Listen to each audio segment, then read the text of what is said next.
Welcome back. We hope that abbreviated break was enough to re-energize a bit and be ready for the rest of the afternoon session. We have done some rescheduling for our agenda in order to try to help us get back on track before the end of the evening. Perhaps if you didn't go far from your computer, you saw the screen that listed so many of the partners that we have from various agencies and institutions and parts of the church, and we give thanks for those leaders and for those agencies and institutions with which we are in partnership ministry day by day. We're going to begin this session with a devotion from Jaivan Ortiz, and we'll take a moment to pause and allow this devotion to center us for this rest of the afternoon. Hello everyone, my name is Jaivan Ortiz. Greatly appreciate you taking the time today to join us and to join me in my presentation of a devotional. I really am truly honored to be able to speak with you today. I do ask in these few first starting seconds and moments that we first take this moment to ground ourselves in our minds, our bodies, and our spirits, and within God. And now, as we center ourselves in this space together, I want us to reflect on the importance of being a learner and a teacher all at once. As a youth, it is incredibly important for me to retain as much information as possible.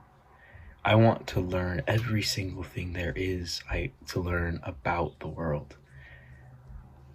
It is for me to experience, it is for me to learn, it is for me to grow. It's also for me to teach as I go, to teach as I grow. In a time that we're in where teaching opportunities can seem non-existent and learning opportunities seem few and far between, it is important to remember that we are a generation of truly blessed learners.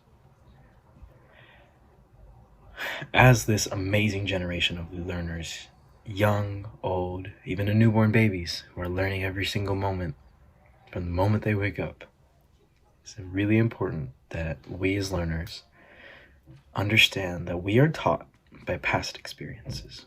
We are taught by people who have lived in the past. That is how teachings have happened. That is how teaching works. It is also important for those who teach to understand that they are teaching the past. The teachers are teaching people who live in the present. Us living in the present are more than capable of also teaching. We're even capable of teaching the future to those who are teaching us the past. As profound as the statement that may be, it is incredibly powerful. And now, in the time that we're in, it is really important to remember that every moment we walk and breathe the air together, we are grounded in our spirit. And remember that God is always going to have us connected through our learning. We're always going to be able to learn from each other, learn from these instances, these moments, these times. I invite you to remember that when you were grounding yourself at the beginning, to hold that. Whatever it was that you grounded yourself with, remember that feeling of being grounded. When we are grounded, we are connected. We're grounded to God. We are grounded within God, within the Spirit. Like we're all connected to this little Holy Spirit hotline. And when we are connected in that way, it brings us even closer than we could ever imagine. It's just another way of us as loving people to be together. I invite you to join me in a closing prayer. Please bow your heads and close your eyes. God of grace and holy baptism, you clothed us entirely with the everlasting love of Christ.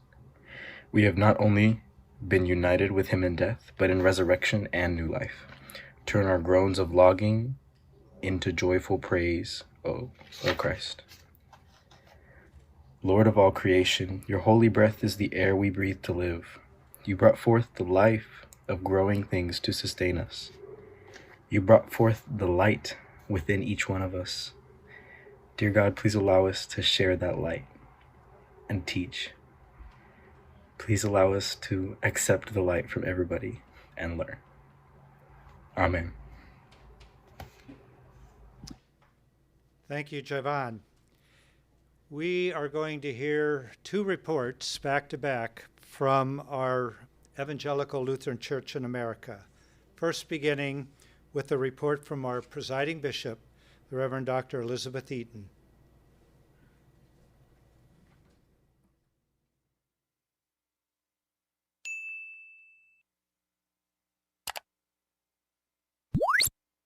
We've learned over the past year how resilient we are as church and as people of God. Since the pandemic started, we've experienced so much pain, loss, injustice, and uncertainty. It's also been a year of learning, listening, and trying new things, stepping out of our comfort zone and into a more virtual world. This church continues to persevere in so many ways. The church-wide organization continues to walk alongside all expressions and ministries of this church and our partners to provide resources, share stories, engage members, and keep our programs alive. And as we start to see the light at the end of the tunnel of this pandemic, it's much easier to look to the future of what Jesus has in store for us. Imagine more people knowing Jesus. Imagine creating communities of love and justice online and in person. Imagine our congregations filled with new and diverse members. Imagine spending more of our time collaborating with others to have a greater impact in our neighborhoods and in the world. This is what the future of the ELCA will look like. This is an invitation to be part of something that God is doing. It will take all of us putting our heads together, trying new things, failing, but then succeeding and learning from one another, doing what we do best, being church together for the sake of the world. Thank you for your tenacity, generosity, and faithfulness. We know that God has a plan. We are now convinced that God's plan has a church.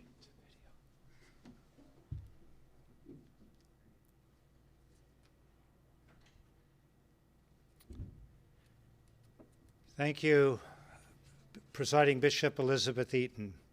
We hold you in our prayers, and we thank you for your presence in our assembly and the presence that you also gave us at our spring pre-assembly gathering a few weeks ago.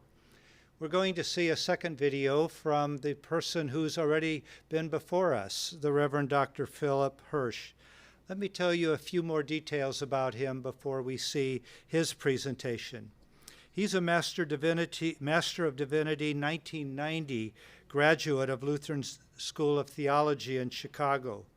He earned his Doctor of Ministry in 1997 from United Theological Seminary in Dayton, Ohio.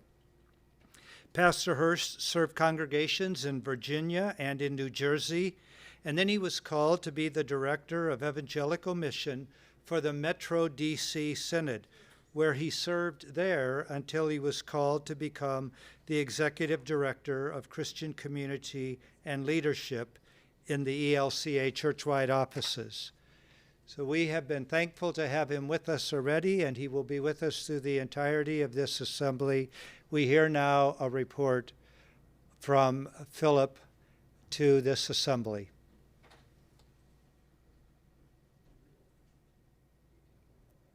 Hello, Southwest California Synod. I'm Phil Hirsch, and I have been with you thus far in your Synod Assembly, helping to guide the election of a new bishop. And it is to that task that I am off right now counting votes. And so I recorded my report on the Evangelical Lutheran Church in America, our shared ministry together. And I think you'll see just how much we do with each other and because of each other. I have been a pastor For 31 years, I served my first call for 10 years in the city of Camden, New Jersey. And I then served in suburban Washington, D.C., was a director for evangelical mission in the Metro D.C. Synod before becoming the executive director for what's now called Christian Community and Leadership. And in the last few months, the ELCA reorganized ourselves, and I'll talk a little bit about that later, but we have two areas now in the ELCA. One is Christian Community and Leadership that I lead, and the other is called Service and Justice.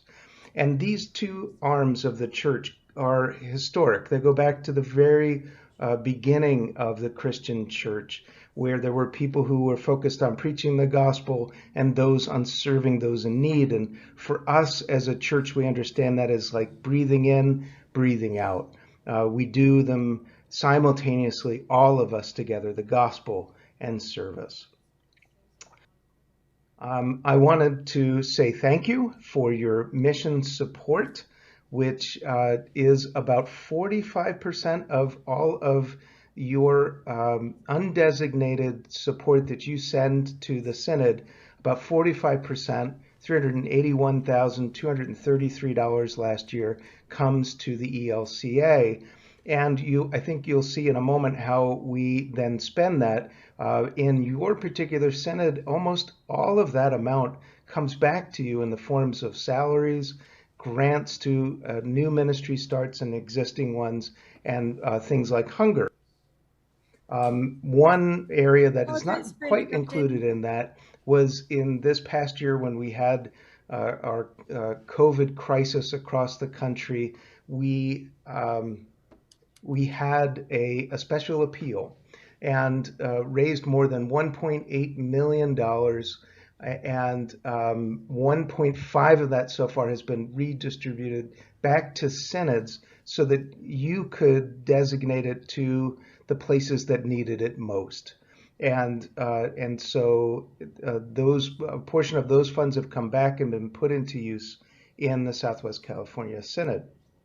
In addition, we have raised funds for world hunger, and some of that has gone as well to your Synod through your congregations that have participated in the daily bread matching grants, in which a congregation raises some of the funds and the ELCA provides a match. I think it's $500 so that you can help them meet the needs of your local community. And in this way, this important way, we partner.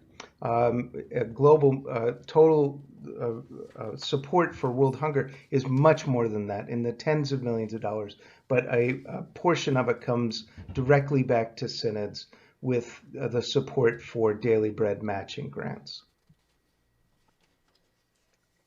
And in the domestic hunger program, we have Big Dream partner grants, and a couple of them have been given to your Synod. New City Parish and My Friend's House are the two that receive them are receiving them now in 2021. We also help support new starts, and these 6 are the new starts that are active in the Southwest California Synod. And they're a combination of funds that come from churchwide and from the Synod and local other congregations and individual donors to help new ministries get started and to keep them going. And the ELCA provides training for mission developers and those who are seeking to begin a new ministry in their community. We are also supporting what we call strategic ministries, and these are the 4 Central, Iglesia Luterana Fe y Esperanza, Iglesia Luterana Pueblo de Dios, and Sharing Hands Ministry of St. Matthew's Lutheran Church.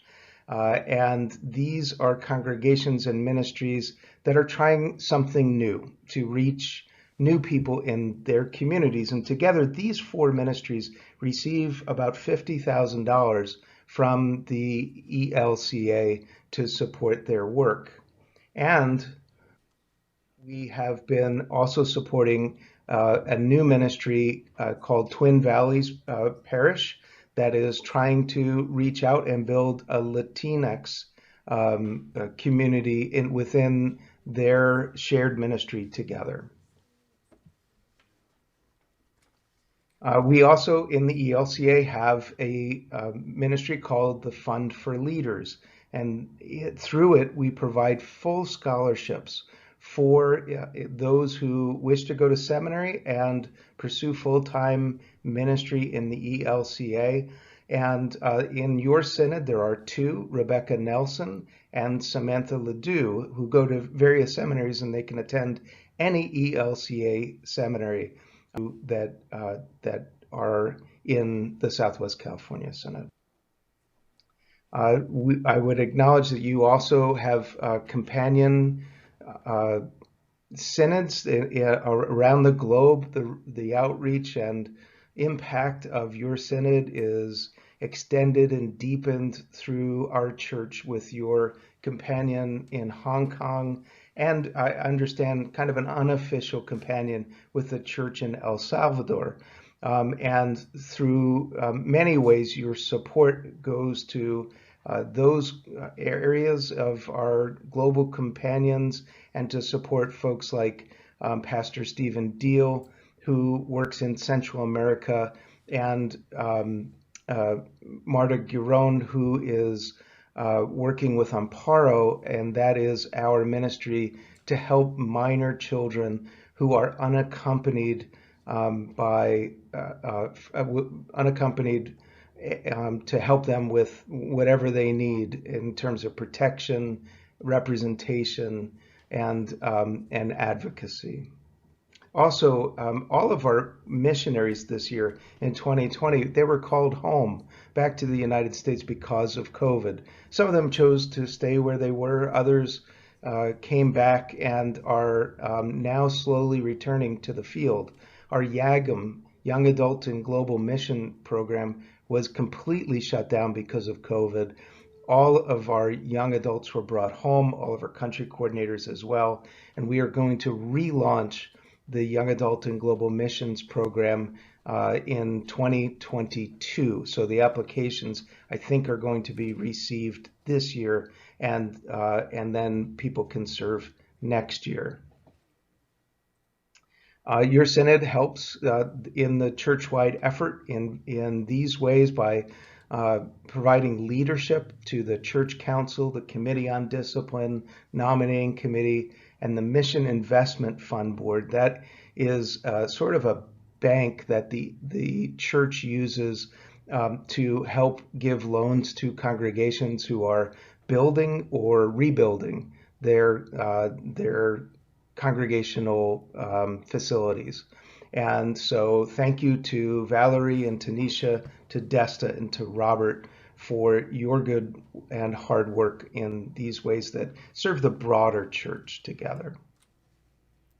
I also would acknowledge that for a number of years, the ELCA has helped to fund a coordinator for African descent ministry, and that's right now the Reverend James Phillips, as well as the coordinator for Latinx ministry, Reverend Maria Paiva, who has just ordained. Congratulations. We're very excited for Pastor Paiva. And we are thrilled to have as the director for evangelical mission for many years now, the Reverend Marge Funk Peel. And the funds for all of these positions have come because of your generous support for the work of the larger church. They come right back to this synod. And of course, Bishop Murray Fink, we're grateful as a behalf of the larger church that you have been willing to step in when Bishop Guy Irving had left midterm. Bishop Fink has come to be the interim bishop, and as a church-wide organization, I would say thank you. Thank you, Bishop Fink, for all that you have done. One note about the ELCA youth gathering, it has been postponed from this summer, which would really just have not been possible because of COVID. It will take place same place in Minneapolis, Minnesota, which has been planned for years, but it will be in these dates in 2022.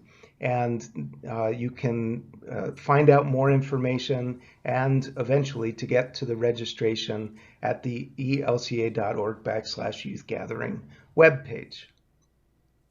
That, by the way, is the largest gathering of any sort of, I think, any religious gathering that's made on a regular basis, our youth gathering, which has tens of thousands of young adults and youth and young adults and adults who accompany them.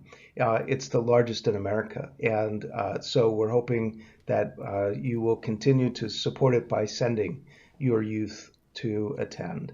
I want to take just a moment to talk about the Future Church, which is a movement to a realignment of our denomination so that we can refocus ourselves in an important way. I know Bishop Eaton spoke of this when she met with some of you in the pre-Synod events, but the ELCA has been together for 30 years, more than 30 years now, and has tried to find its way in a very uncertain time in the history of the United States when it comes to religious organizations in particular. And yet our message has never changed. We understand ourselves as church, as people who are called to love God with our heart, soul, mind, and strength, and love our neighbor as ourselves. That is always our core mission. That's the heart of the gospel, what we want the world to know, which is the unmerited love of God for every human being. And yet we do this in a rapidly changing world. Who could have imagined the changes this year alone has brought, and that so many of our congregations would adapt so quickly to becoming online church communities. And now we're in this transition phase I'll talk about in a moment of moving back to meeting in person and figuring out then what we're going to do online. We know that as a result of the pandemic, there are more people who say that they're lonely than ever before. And Brene Brown years ago cited a study that said loneliness itself has an effect on the shortening of a lifespan that's equivalent to the smoking of a pack of cigarettes a day. And it's a huge issue in the United States, and as well as hunger, which has sort of been unveiled through COVID. The numbers of people who line up in those long queues for food, and this is not a need that's going away anytime soon. 1 in 10 people in the world live with chronic hunger. Many in the United States, too many do as well. And then we also know that looking into the future and the present, we see communities throughout the United States that are more polarized, less able to talk about difficult issues together. And the church is in the middle of all that. We have about as many red as we do blue members across the ELCA.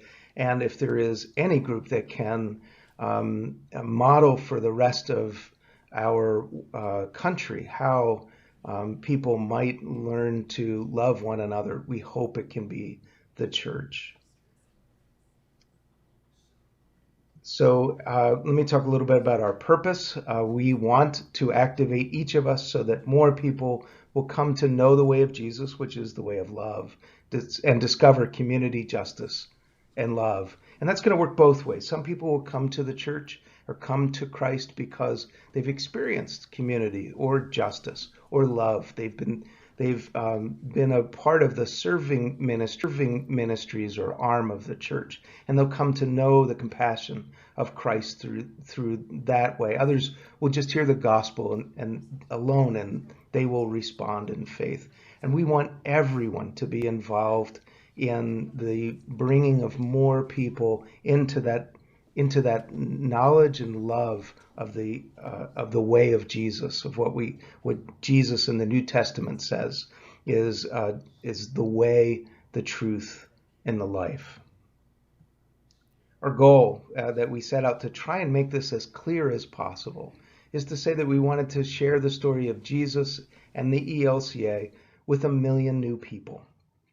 And we want to do that about over 10 years. And what we said is that if we do that, we're going to be a denomination that grows in our ability to reach people who are younger than we tend to be now, and more diverse, more ethnically diverse, more economically diverse, and more open to LGBTQIA+. We, as one way to demonstrate this, we have right now a grant called the Open Doors Grant. It just closed a few weeks ago, and 20 of your congregations in the Southwest California Synod applied. And the idea of the grant is to help congregations in this time of transition to find ways to connect with new people. And I'll give you 2 examples of what this is like. They were listed in this. If you go to elca.org/open doors, you'll find a Padlet, which is a way for people to share their ideas that they've been thinking about. And 2 ideas. One came from a congregation in Wisconsin that said they wanted to have a block party and invite all of those who have been connecting with their church online, as well as those neighbors and members of their church whom they already know, and to this block party. And what a great idea, right? What a simple way that's low risk for the first-time guests to come and meet them. The second one came right here from the congregation in Los Angeles and it was an idea to help the children in the community who have lost a year of education in some significant ways with reading. And so to have perhaps a book fair or some reading time with the children in the community, it's just a brilliant way to reach out in this what's becoming now. We're not quite there, but it's becoming the post-COVID time. So I just wanted to say thank you. Thank you for your support, for your partnership in the gospel, and I look forward to the rest of the assembly with you.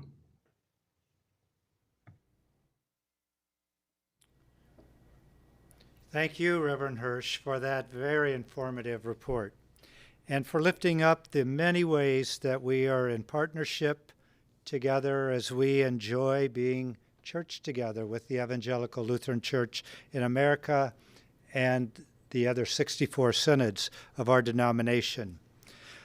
So now let's take a few moments and enjoy some time, first with LRCC and then hear from Portico.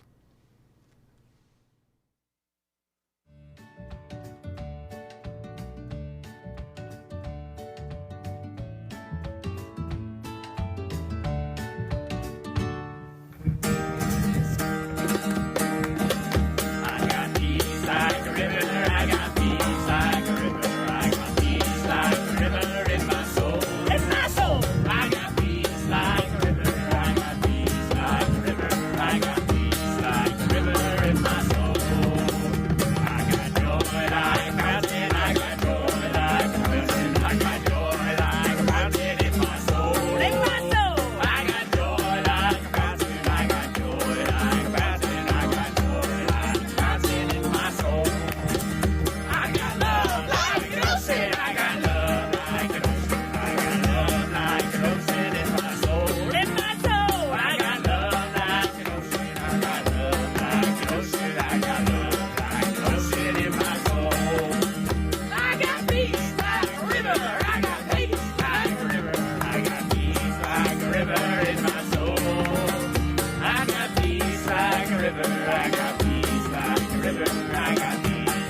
and welcome to the Luther Glen Farm.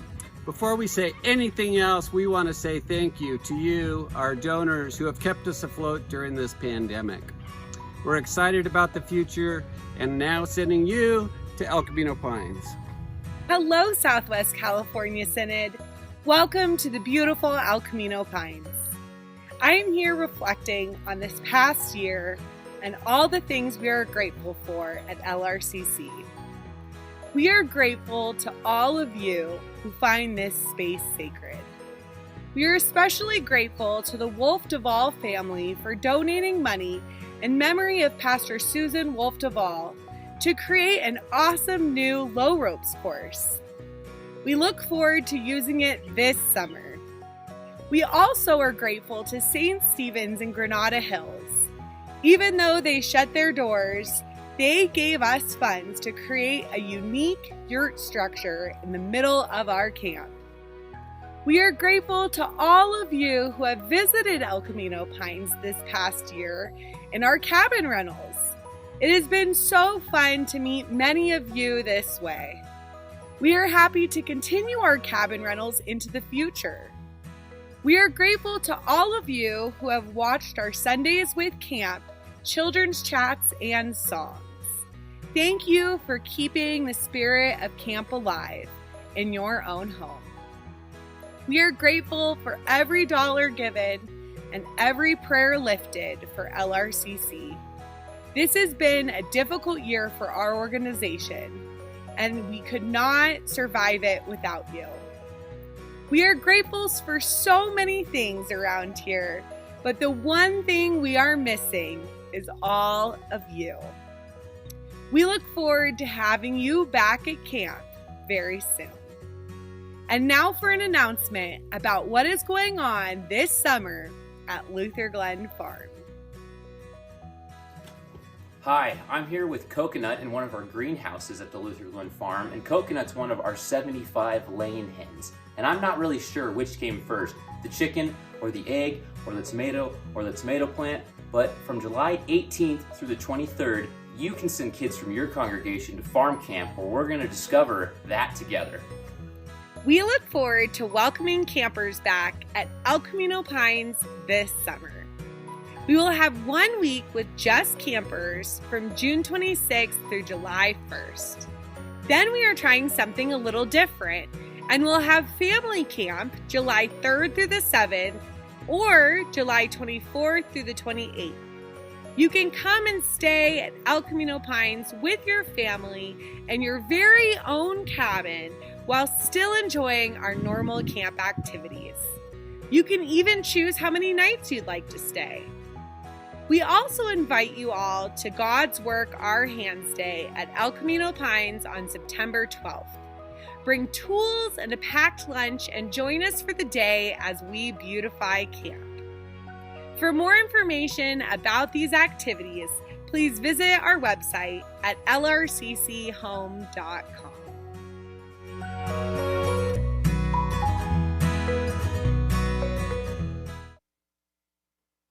My name is Andrea Airy, and I'm your Portico Benefit Services Regional Representative. Some folks call me the West Coast Face. Those of you who know Portico will agree that we are not your typical benefit organization. As a ministry, we take a holistic approach, investing in the well-being of our members as one of the many ways that we manage costs. 2020 was uniquely challenging. We all experienced losses, and we are not done grieving them. But with the help and hope of Jesus, we are growing more resilient.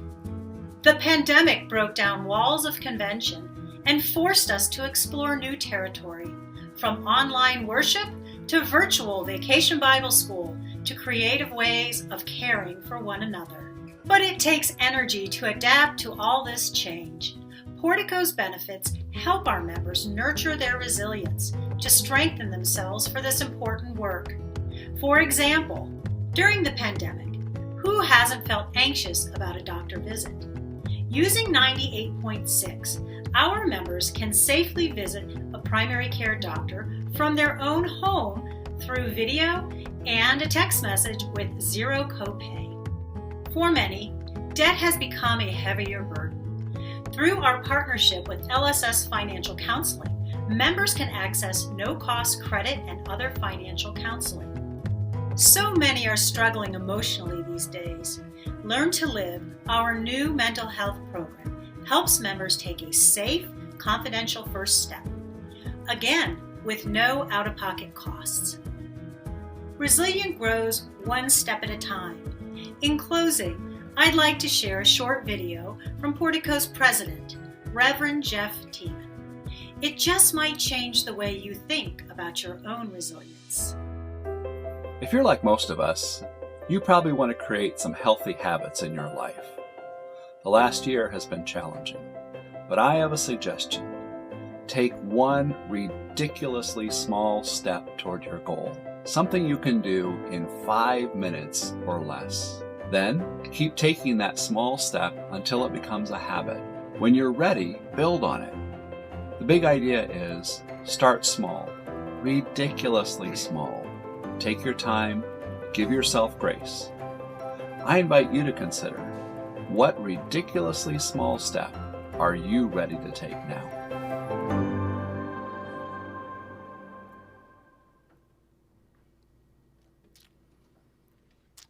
This Synod's nominating committee has been working for many months to bring you a slate of nominees for elected positions, some that should have been voted on last year had we had an assembly in 2020, and another slate for this year.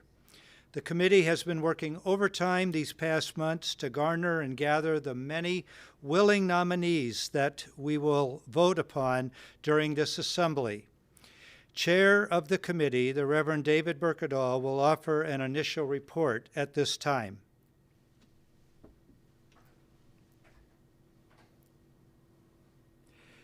Thank you, Bishop Fink. First, I want to thank the nominating committee, the deans, the Synod Council, the Synod staff, rostered and non-rostered persons, and everyone who has been seeking to identify and nominate the people whom God is calling to serve in leadership positions in our Synod. The nominations process for this year's assembly began over 9 months ago, in August of 2020. And today we are going to give birth to 38 beloved servants of God. We had 38 openings to fill and needed 49 people to conduct the constitutionally required elections. Together, 49 persons said, in effect, "Here I am, send me." And several of them said, "And send me more than once," covering 60 positions on the ballot.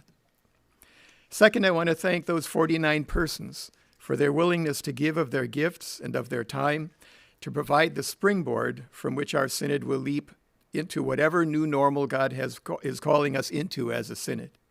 All the election information can be accessed on the Lumi platform and on the Synod website, socalsynod.org, and will be updated with any nominations from the floor. Third, I just want to clarify a few things about the nominations and how they are configured. First, as you know and was mentioned, we didn't have a Synod assembly last year because of the desire to keep one another safe. Therefore, no Synod elections were held. As a result, those Synod Council members who would have come to the end of their term limit last year were asked to extend their service for 1 year.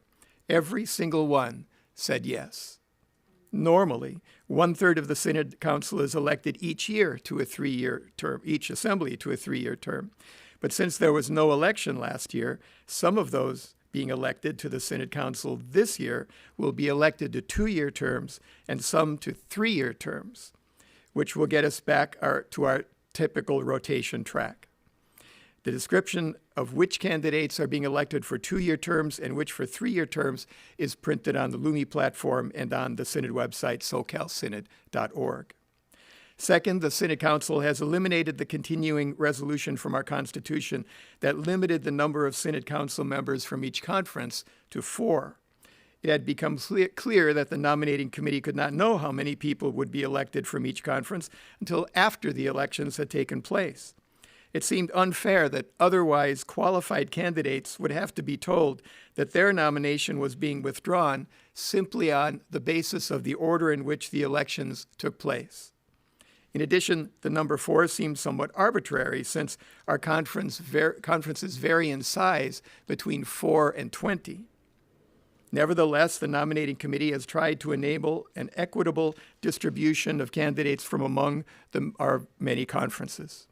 And the new Synod Council will be encouraged to consider the desire to be inclusive of the many varieties of people and geographies to be found in the body of Christ in our Synod in the nominations process next year. Third, there are still openings for non-rostered persons to serve on the Discipline Committee. Those may be filled through nominations from the floor. Fourth, the procedures for nominations from the floor, when there is no literal floor in this virtual assembly, have been adapted and publicized for the past several days, but I'd like to review them for you. Nominations from the floor will require 10 signatures from voting members of the Synod Assembly.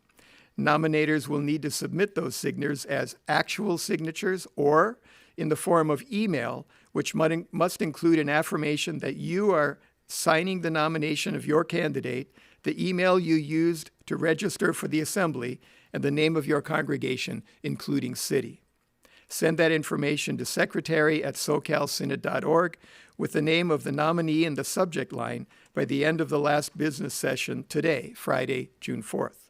The nominator must also have secured the agreement of the nominee to serve if elected and send the name and rostered status of the nominee, the position the candidate is being nominated for, contact information for the nominee, including email and phone number, a photo of the nominee, selfie is fine, a brief statement from the nominee detailing their congregation, synod, and community service, along with the gifts they would bring to this position, and confirmation that the candidate will serve if elected. Also, all sent to secretary@socalsynod.org with the name of the candidate in the subject line by the end of the last business session today, Friday, June 4th, for processing and distribution to the assembly.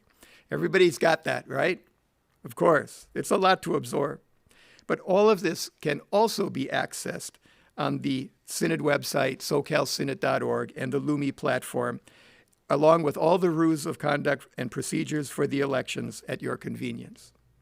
Fifth, we are regarding those who have been nominated to be voting members of the churchwide assembly to be running for the position, not necessarily the demographic position.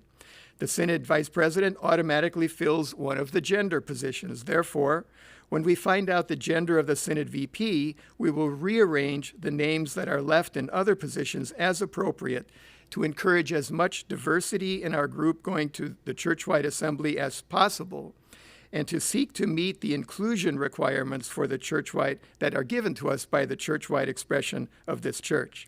Therefore, you may see some names more than once.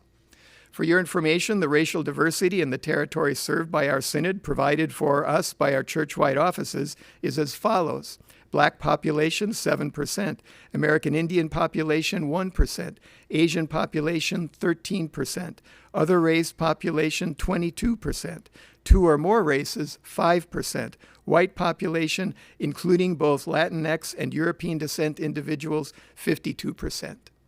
Nominations-related info, including photos and biographical information, can be found on the Lumi platform as well as on the Synod website, socalsynod.org, and will be updated as nominations from the floor come in. Voting will take place tomorrow at 1:50 in the afternoon. Finally, the nominating committee asks that you pray for the conduct and outcome of our assembly elections and for the work of all who have contributed in particular, that those who are chosen may be those whom God has called and equipped to proclaim God's gracious reign in the transformational presence and power of the Holy Spirit. We thank you for the opportunity to serve God in our synod.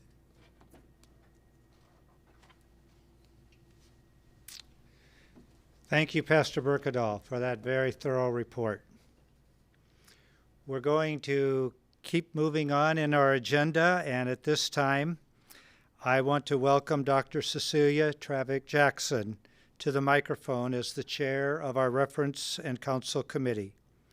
She and her team have worked diligently to first receive and now to bring before us the resolutions submitted to this synod. Dr. Travick-Jackson, please raise your hand in Zoom and then press the unmute button when prompted. Then lead us in this first session to address the resolutions that have been brought before this assembly. Thank you, Bishop. Before I begin, I would like to thank the members of the Reference and Council Committee who have worked so diligently making sure that these resolutions were ready for this Synod Assembly. They are the Pastor Ronald Cox, Miss Donna Pugh, Miss Julie Jensen, Deacon Agnes McLean, and Attorney Stephen Ensberg. And I really do want to thank them for their service to this committee. All right, Resolution 2101, the resolution on translation and interpretation of synodical governance. I will read the resolves.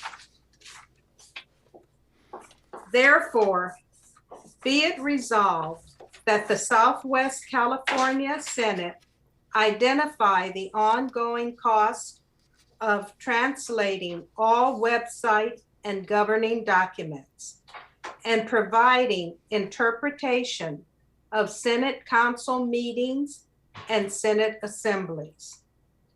Budget for the cost of language, access services to non-native speakers, and create a corresponding fundraising plan.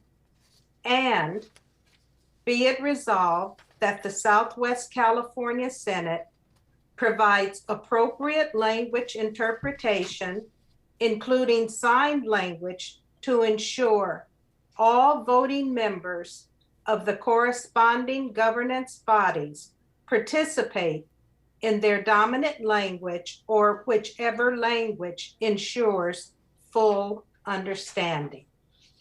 Thank you. Thank you. The committee brings us this resolution. Is there a second?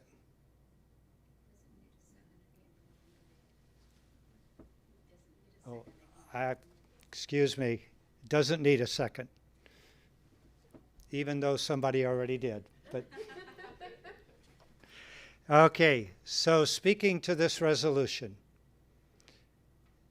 If you want to speak to this resolution, we ask you to raise your hand icon in Zoom, and then you will be asked to unmute your microphone in the order that the hands were raised.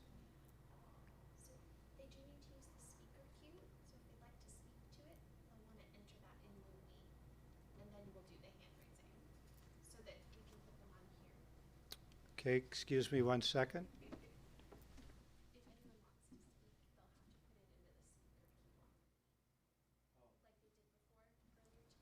Okay. If you do want to speak to this resolution, you'll need to put it in the speaker queue on Lumi.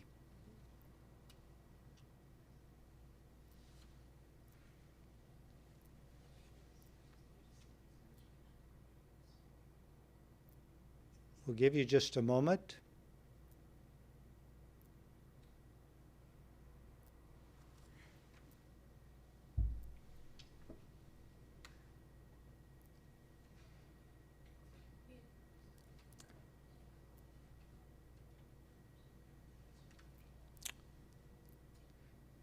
Pastor Jennifer Green, will you raise your hand in Zoom and then unmute your microphone when prompted?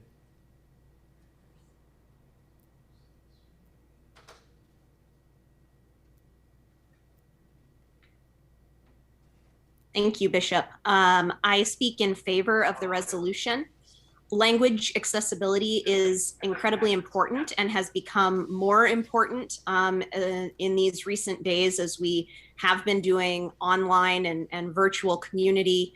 We need to continue to make sure that the work of the church is accessible not only to those of us who speak English as our first language, but to all the members of our congregations and communities.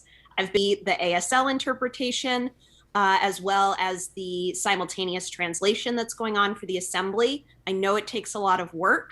The interpreters are doing an amazing job, but we need to continue to prioritize this and put the funding behind it to make sure that. Thank you.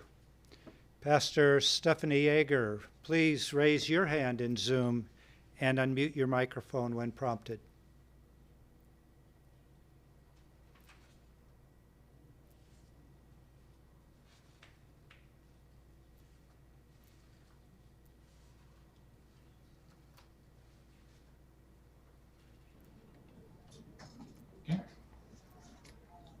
Can you hear me? Yes, we can. Wonderful. I am Pastor Stephanie Jager from St. Matthew's Lutheran Church in North Hollywood, and I am here today with our two voting members. Judy Haywish is part of our Sharing Hands deaf community, and Clay Larson, her husband, as well. Here at St. Matt's, as the only deaf community, ELCA community west of the Ozarks, we strongly support this resolution, and we're grateful for all those who have put it forward. And we ask that the people of the Southwest California Synod support this wholeheartedly. Thank you. Pastor Joseph Castaneda Carrera, will you please raise your hand in Zoom and unmute your microphone when prompted?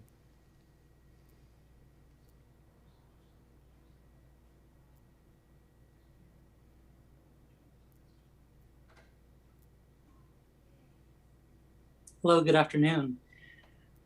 As the Southwest California Synod for Authentic Diversity and Ethnic Specific Ministry, I speak in favor of this resolution. In our Synod, the statistics are very present that if we are trying to reach into our neighborhoods, we need to do that with very many different languages. No matter which conference you are in, there are other languages that are very essential for full participation in governance. As you heard from our nomination chair, the Synod is 13% Asian descent folks, all different types of languages. Today you see that we have Spanish, ASL, and Mandarin being offered here in our assembly, allowing people to participate. We are so thankful for the Sharing Hands ministry here, and that is an opportunity for us to also to respond to the fact that our Synod is, the region of our Synod is about 11% of people living with disabilities. And I think that we don't often address that. And I think that in scarcity of money, that we should really commit to full inclusion, even if it's difficult, and find a way to do it. And this resolution will make sure that even when it's difficult, that we are being inclusive. Because I think the day that we're non-inclusive is the day that going forward shouldn't happen anymore, right? So I think that for us, it's a statement to our neighborhoods that we care about them and we want them to be a part of us, and that God loves them through words and actions and in whatever language they speak and understand. Thank you. Thank you. Jay Kenny, will you raise your hand in Zoom and unmute yourself when prompted? Yep, thank you very much. This is, I'm supporting the resolution, but I had a question. In the narrative that is provided in the link, in the whereas sections, there is the first whereas, and then it jumps to a third goal and a fifth goal.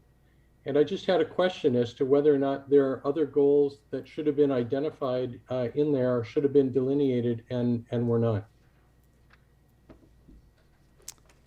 I will need to refer that question to Reference and Counsel.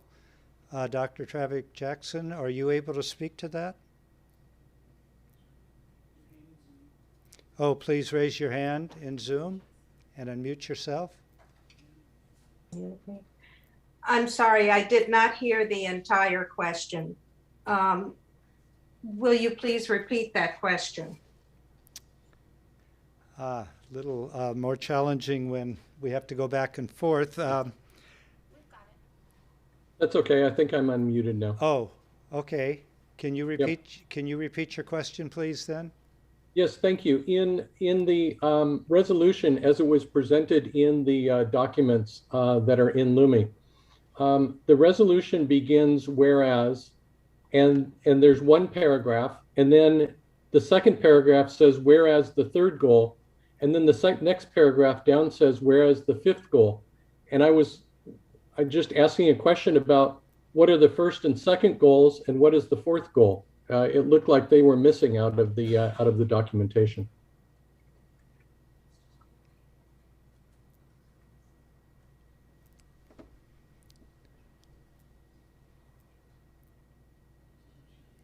We cannot hear you. Okay, I think you are exactly right. I think as I look at this, and as we looked at it, I think they were outlining the direction, the future directions in the 2025 document. And so they were looking at the goals in that particular document. That's how we understood it as a committee. And if I'm wrong, perhaps one of the signers on the account can speak to that, but we understood it to be from the future directions document.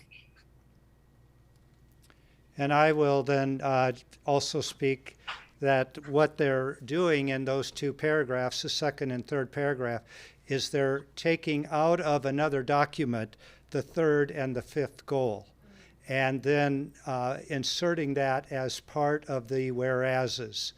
So there are other goals in that document, but they have pulled out the third goal and the fifth goal to support this resolution. Does that help to clarify things, Mr. Kenny?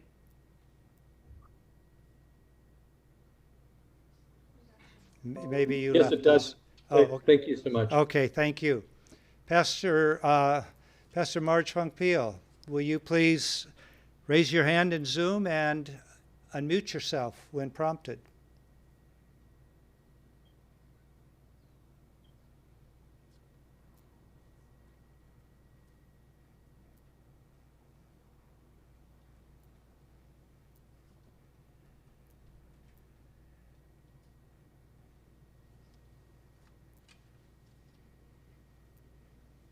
Please raise your hand.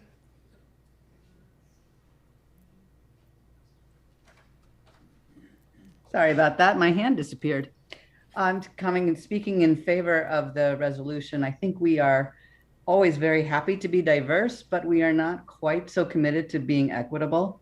And this is a move towards equity, to understand that when people can communicate in their primary language, we will get to benefit from their wisdom much more than when they are trying to translate in their own heads and then repeat back or participate in conversation. So I'm for this. Thanks. Thank you. Angelica Salazar, will you please raise your hand in Zoom and unmute yourself when prompted? Good afternoon. I'm Angelica Salazar, and I belong to Iglesia Luterana Santa Cruz in Santa Maria. I am so happy that there is a way that we can now translate all of the information that is given to us into our native language. I know that this would be the best thing for everyone, and to let you and everybody know that we have so many people that are not getting the information or not having what they need because there is not a translation. And I am all for this. And I would like to just tell everybody that how important this is, not only to our congregation, but everybody else. It doesn't matter what the language. We just want to all be able to communicate and have everybody understand what's going on, what the subjects and everything within our conference and every other event. We want everybody to be able to enjoy and learn what we are learning. So I am all for this, and hopefully we can get to everybody to understand that if we have translations into our native languages, we would be a much, much better not only Synod, but family, our church family. So thank you. Thank you. Pastor Thomas Volpe, will you please raise your hand in Zoom and unmute yourself when prompted?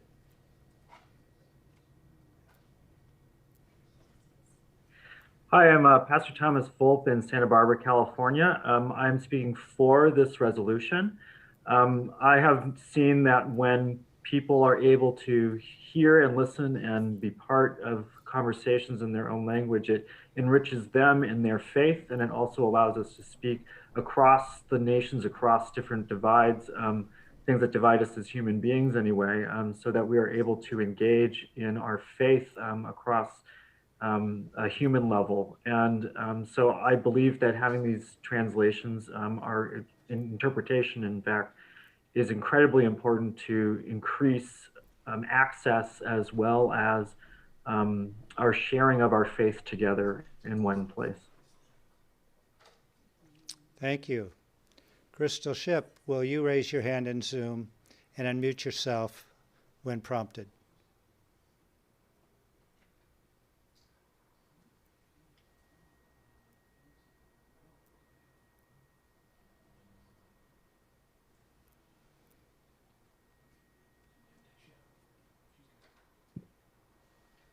Hi, I'm Crystal Ship from Olivet Lutheran Church in Hawthorne. And if we have no additional speakers who are for the negative, I would like to call the question. Okay. The question has been called. Question to cease debate. Is there a second?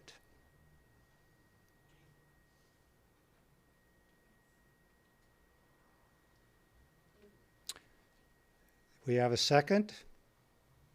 So now we have we're voting on ceasing debate, on calling the question. So let's have the ballot before us. Please, I click on either the yes or the no to cease debate.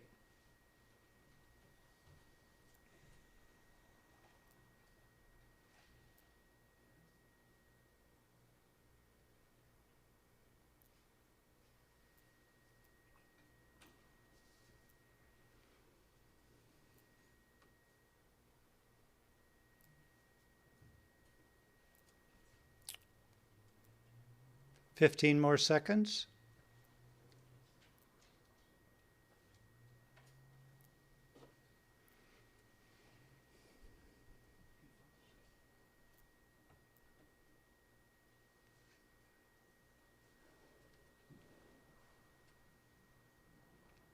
And voting is closed. May we see the results.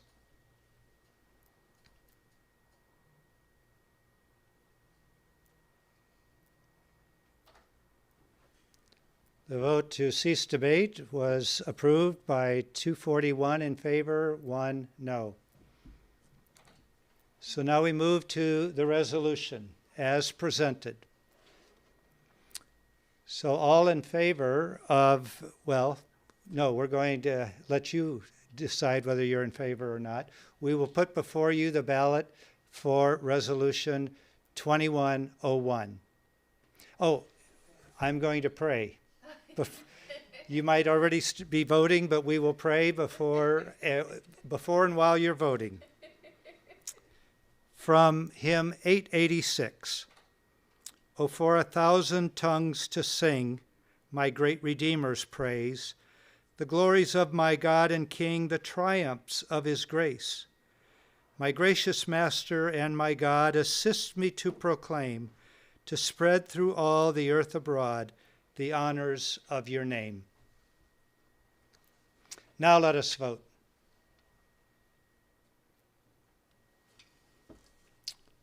We will give you 45 seconds to vote.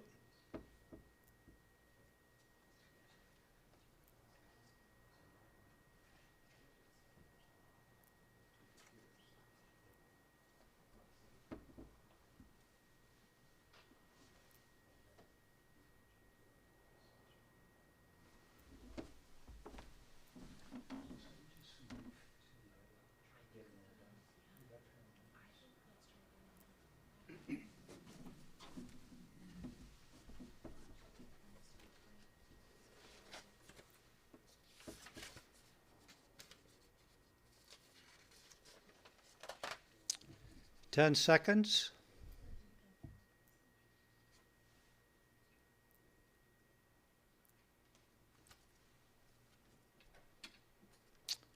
Voting is closed. May we see the results?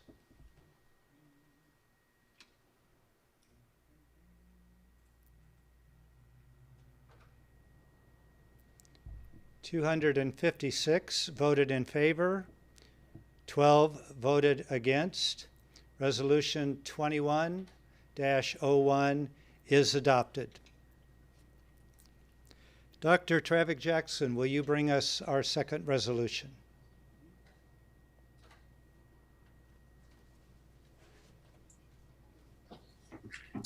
Resolution 2102, candidate forms for future bishop elections. Therefore, be it resolved that the Southwest California Synod take the necessary steps to amend our Constitution to remove line S9.04.03. Quote, other means of organized advocacy or of circulating information about potential nominees for the office of bishop before or during the Synod assembly shall not be permitted, end of quote. From our Synod Constitution, so that the Holy Spirit's work will not be constricted in this way, and so that we can have candidate forms in the future. The resolution is before us. Is there speaking to this resolution 21-02?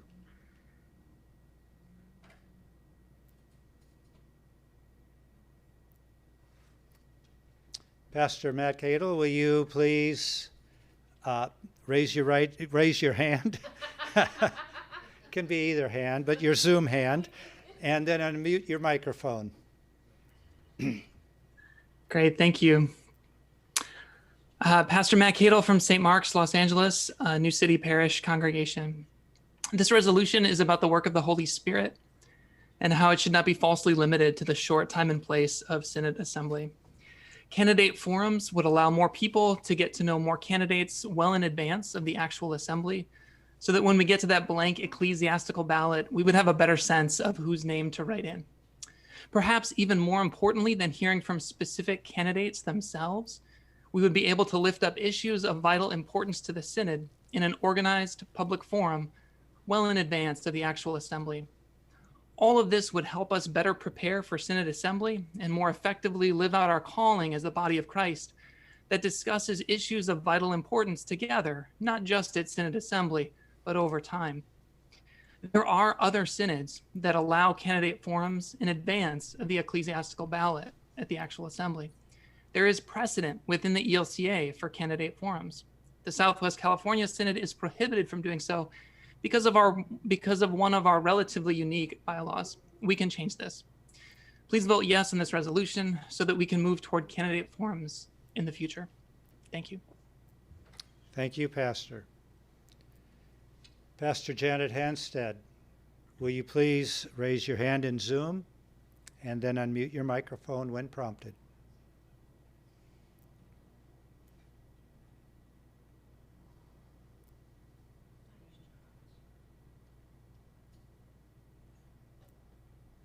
Hi, Janet Hanstead, St. Luke Lutheran in Woodland Hills. I have a question of clarification. It doesn't appear to me that the resolution itself addresses candidate forums at all. It simply requests that that one line be removed from the bylaws. So my question is, how would some decision to fill in that blank about how we would engage, whether it's candidate forums or any other sources? My understanding is historically there was concern that there wasn't a lot of campaigning and kind of turning the bishop election into something of a circus like we might see in other kind of political election kinds of situations. So my question is, yes, I understand the removal of the that line opens the door, but what I don't understand is then who writes or would fill in what we would be doing in place of that. Could someone clarify that, please? Well, you're asking a good question, and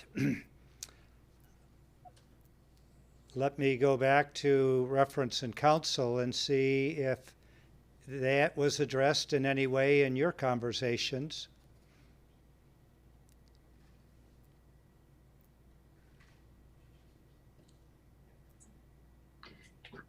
Bishop, when we looked at this resolution, we interpreted it as when we were looking at the whereases, that they wanted a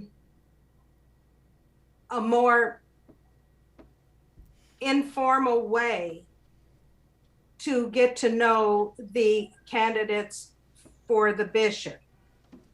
And as we looked at it, it appeared to the committee that the Constitution limited the way that the Southwest California Synod or the voting members would be able to look at and understand and get to know candidates ahead of time. Okay. They wanted a more open process. I'm sorry. Sure. And to address Pastor Hansted's question, allow me to say that if this resolution was to be adopted, that means that work would be done to bring it to your Synod Assembly next year. That would be amending your Constitution and bylaws. And then it would take another year before you could make that officially the word of this Synod regarding this particular bylaw. So it would be a process that would be in the works for the next 2 years for this Synod. That's what this resolution apparently is asking for. During that time, perhaps, Pastor Hansted, your questions might be answered or addressed. Mike Metzger, would you please raise your hand in Zoom and unmute your microphone when prompted?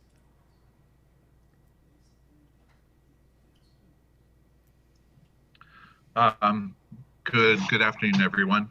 I'm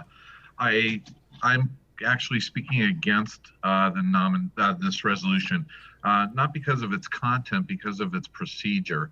The Constitution is clear on how what action the people are to take on amending a bylaw or even removing a bylaw, and to put this into the Synod Council to formulate to remove that is improper procedure. The resolution would be better stated that a group has chosen to make an amendment to the bylaw or removal of the bylaw and have the Synod Assembly decide at this current time, rather than taking time to make an amendment to the Constitution and a two-year time limit. Again, following the procedure stated in our Constitution, which I believe is in Chapter 17 for the change of bylaw, would simply be an action for the Synod Assembly to take, which would be a resolution or a motion to change it, a second, and then a vote. So again, I'm speaking against, as it's just not proper procedure to put this into Synod Council and have this take another 2 years. Thank you. Pastor Ryan Chaddick, will you please raise your hand in Zoom and unmute your microphone when prompted?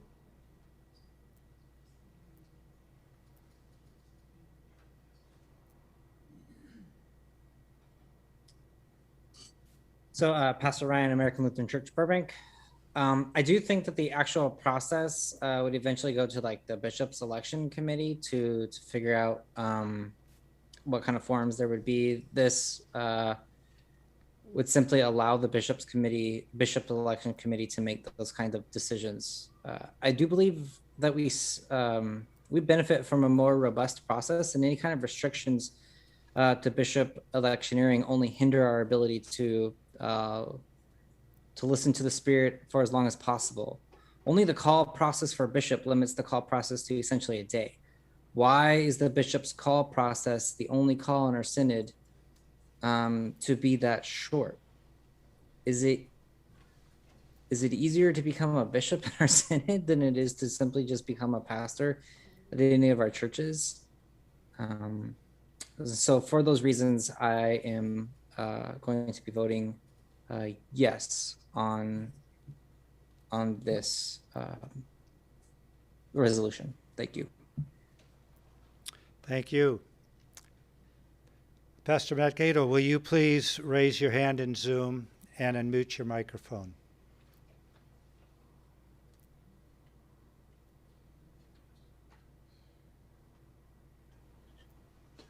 Yes, thanks. As the author of the resolution, I wanted to clarify the information that the intent of the resolution is simply to remove that line from the Constitution. Again, the resolution doesn't get into the logistics of how candidates forms would work, because that's another issue for a bishop's election committee in the future. This resolution would simply make that possible by removing the barrier. It's simply the first step. Thanks. Okay, thank you. What I used to say was seeing no one else at the microphones. Do we have any others? Oh, okay, we do. Pastor Caleb Craner, will you please raise your hand in Zoom and unmute your microphone?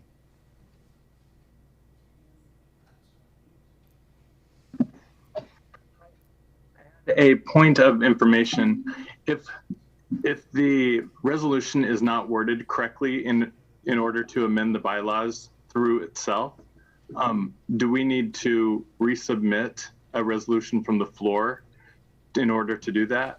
Because referencing council, when it went through their process, they apparently thought that it needed to go to the Synod council instead of just us right now amending the bylaws. I'm just a little confused about what, if this resolution as worded is not going to be able to do anything, then what needs to happen? I'm a little confused. That's all. Okay, give me a brief moment to confer.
The delay, but consulting with our Synod Secretary and our parliamentarian and looking at our Chapter 18 of our Synod Constitution, this amendment to a bylaw or changing of a bylaw or eliminating a bylaw would have to go to a committee, and either a Constitution Committee, if the Synod has such, or if not, then it would go to the Synod Council. So we hope that answers your question and that clarifies what would be next.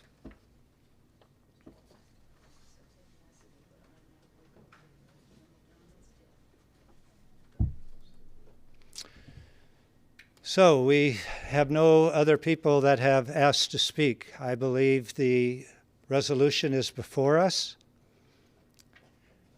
May we have the ballot before the Assembly on Resolution 21-02. Please vote now. We'll give you 45 seconds.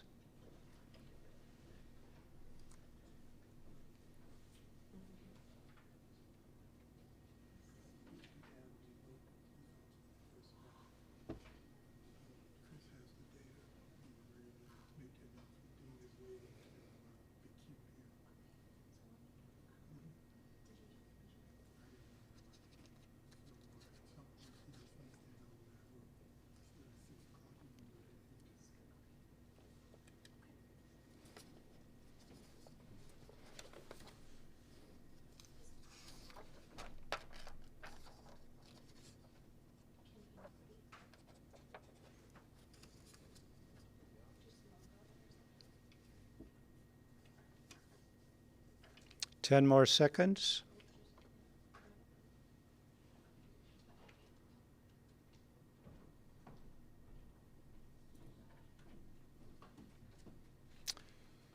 Voting is closed. May we see the results?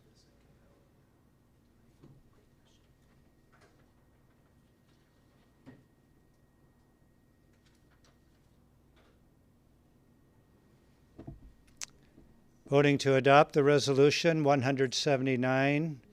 Voting no, 95. Resolution 2102 is adopted. So normally we would be breaking now for an hour-long dinner break, but we are going to bring the final resolution before you. We'll see how the conversation goes. If we're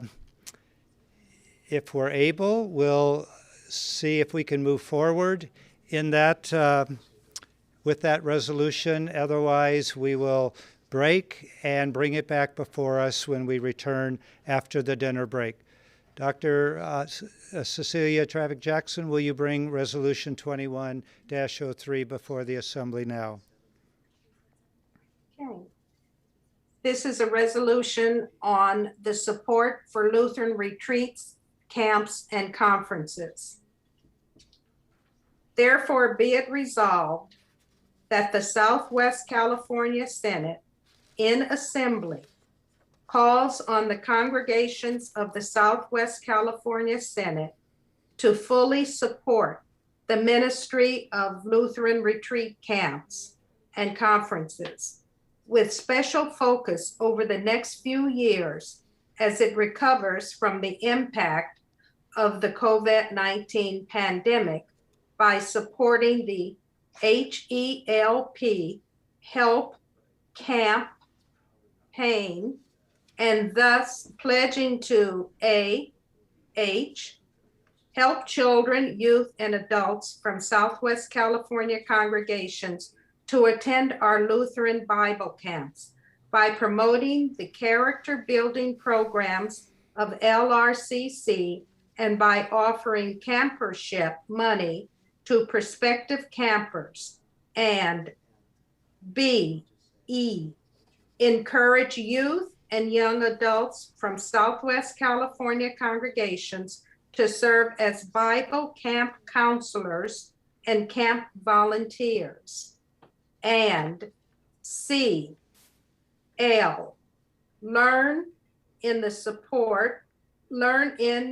to support the financial recovery of our local Lutheran Bible camps in such a way as initiate a fundraising event.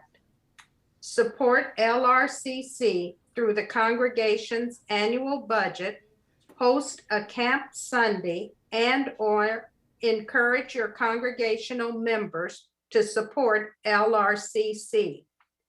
And D, P, pray for God's blessings on the partnership of the Southwest California congregations and Lutheran retreats, camps, and conferences.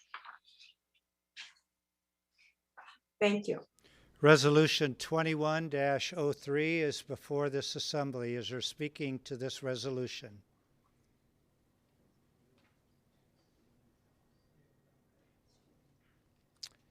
Yes, Pastor Thomas Volpe, will you please raise your hand in Zoom and unmute your microphone when prompted? Thank you, Bishop.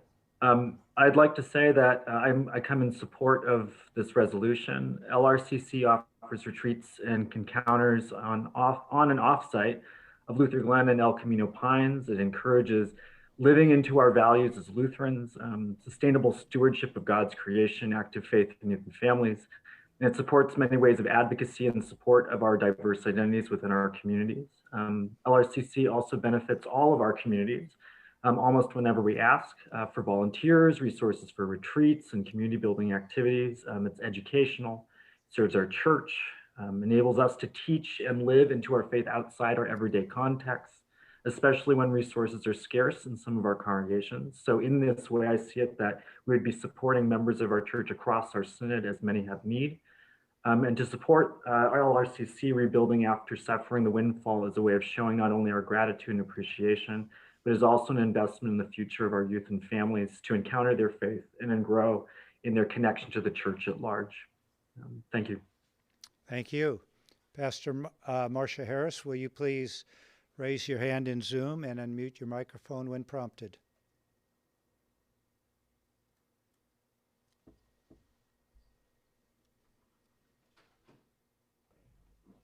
Hi there. I work in a multilingual context, and LRCC has supported the work we do here.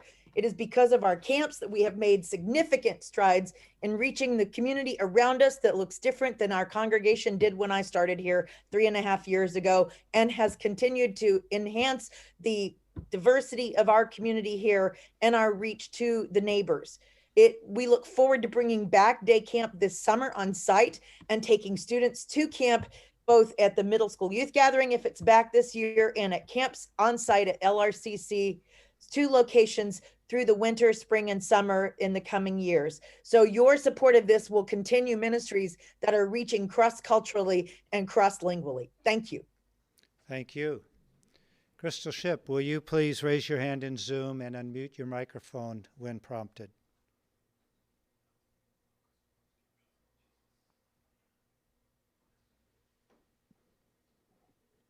Good evening, everyone. I'm Crystal Ship, Olivet Lutheran Hawthorne, and I too am speaking in favor of this motion. I direct you back to the resolution. Sometimes when they are read, we kind of glaze over.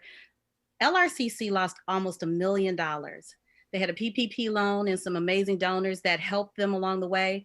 But prior to this, they had 20 employees, and they now have 12.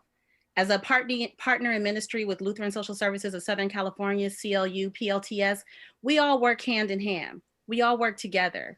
I am a product of LRCC. You can blame them if you don't really like the fact that I speak out so much. But listen, so is Pastor Nikki, you like her. And so are so many others who just really make a difference. LRCC is one of the best things we have in the Lutheran Church, next to Lutheran Social Services. And I would like to just speak in favor of this motion for us to really resolve to support them in a way that is tangible, that makes a difference, so that the next generation will have the opportunities that we all had. Thank you. Thank you. And Pastor John Miller, will you please raise your hand in Zoom and unmute your microphone when prompted?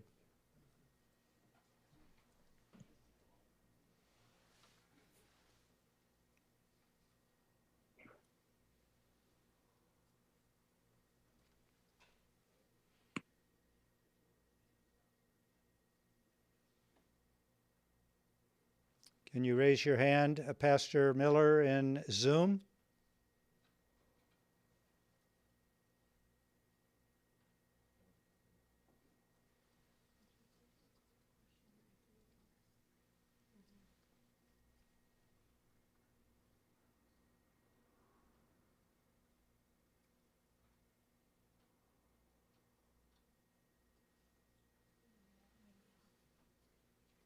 We are not finding your hand raised in Zoom. It's there. There I am. Can you hear me now? Oh, we can hear you. Okay, I did raise my hand 3 times. I guess I had to be Father, Son, and Holy Spirit, I guess. Oh. Anyway. Anyway, I'm in support of this resolution because some years ago, I had an experience of taking some young people to a camp in North Carolina called Lutheran. I'm quite sure many of you might not know, but it was a very good experience for them and for me. And it was an opportunity for young people to learn more about themselves and how to be in community with one another. And I also think it's a great experience because a lot of young people don't get a chance to go to camp. I was fortunate enough when I was a child to be able to do that. So I'm in support of this resolution, and thank you for the opportunity to speak. Thank you. Okay. Thank you. Now, everyone so far has spoken in favor of this, and we still have others who want to speak, but I'm going to have to call the orders of the day so that we can have a dinner break. So I see we have Pastor Todd Iverson, Pastor Maria Paiva, and Nicole Penzel wanting to speak to this. We also would have a report from our first ballot. And so I'm going to suspend at this time the conversation. We'll have to come back to it after the break. And then we have those of you lined up to speak. If you are still wanting to speak after the break, then we'll bring you back in front of the assembly. But at this time, we're going to hear the results of the first ballot and then still try to give you enough of a dinner break so that you can be refreshed and renewed and be back for a bit of an extended evening to keep us on track. Reverend Hirsch, will you bring us our first ballot report? Very well. I call on Bishop Emeritus Dean Nelson, co-chair of the Bishop's election team, to report the results of the first ballot for Bishop of the Southwest California Synod. Bishop Nelson, if you would raise your hand in Zoom and unmute your microphone when prompted to do so. We see you. I have done that. Great. Thank you. On ballot number 1, in the election of Bishop, the results are as follows. The total number of legal ballots cast, 203. The total number of ballots required for an election, 153, or 75%. There was no election. The following pastors were nominated. The Reverend Keith Banwert, 3. The Reverend Brenda Boss, 41. The Reverend Brent Campbell, 1. The Reverend Alan Cassell, 1. The Reverend Joseph Castaneda Carrera, 20. The Reverend Jennifer Crean, 1. The Reverend Caleb Craner, 1. The Reverend Kenneth Davis, 2. The Reverend Lenny Duncan, 2. The Reverend Stephen Fichter, 1. The Reverend Marjorie Funk Peel, 22. The Reverend Brian Yortdahl, 1. The Reverend William Hurst, 1. The Reverend Stephanie Jager, 29. The Reverend Jeff Johnson, 1.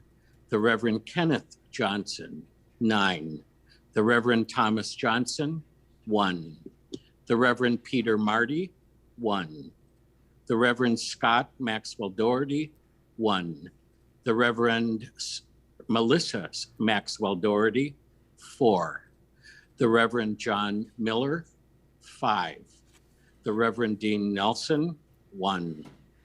The Reverend Scott Peterson, 1. The Reverend Robin Provis, 2. The Reverend James Phillips, 1. The Reverend Hazel Salazar Davidson, 5. The Reverend Margaret Schultz Ackerson, 1.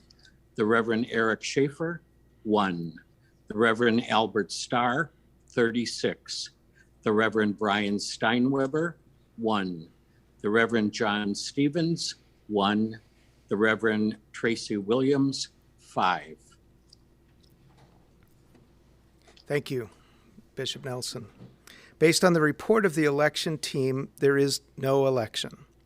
The second ballot for bishop is scheduled for 7 p.m. this evening.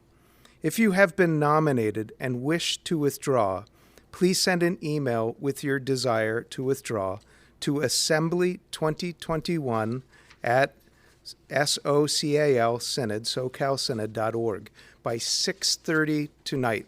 That's a different time than we first said because we were unsure of our times.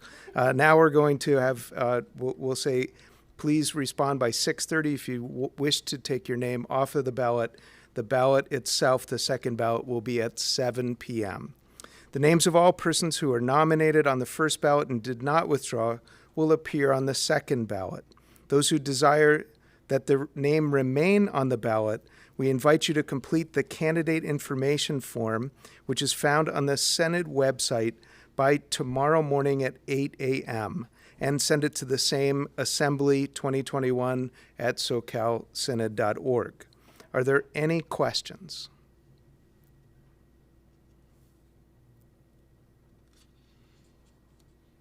If there are, please raise your hand in Zoom. No. Okay. I return the chair to Bishop Fink. Thank you for that first report. We now have about 45 minutes for a dinner break.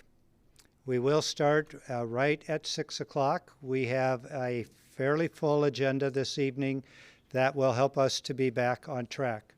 We lost some time in the first session. We gained a little bit of that back in the second session. There will be some announcements on the screen if you'll linger just for a moment to see those announcements, but otherwise we will recess until 6 p.m. this evening.